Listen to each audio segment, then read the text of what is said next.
algunos puntos clave para desarrollar. 1. IA más generalizada. Se espera que la IA pase de ser especializada a una inteligencia más generalizada, capaz de realizar múltiples tareas con niveles de comprensión más cercanos a los humanos. 2. Automatización. Veremos más sectores automatizados, desde el transporte y la manufactura hasta la atención médica y el servicio al cliente, lo que podría mejorar la eficiencia, aunque plantea desafíos éticos sobre el empleo. 3. Ética y regulación. A medida que la IA se integra en más aspectos de la vida, se hará más necesario desarrollar marcos éticos y regulaciones claras. Esto incluye el debate sobre los derechos de privacidad y las decisiones autónomas de las máquinas. Interacción humano-IA. Es probable que la IA evolucione para mejorar la interacción entre humanos y máquinas, haciéndolas más intuitivas, personalizadas y colaborativas. Avances en IA creativa.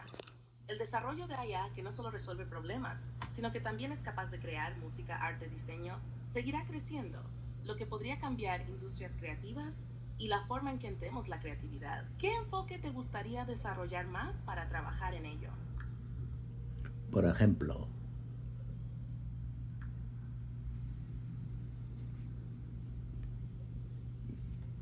Por ejemplo, si nos enfocamos en la ética y regulación de la IA, podríamos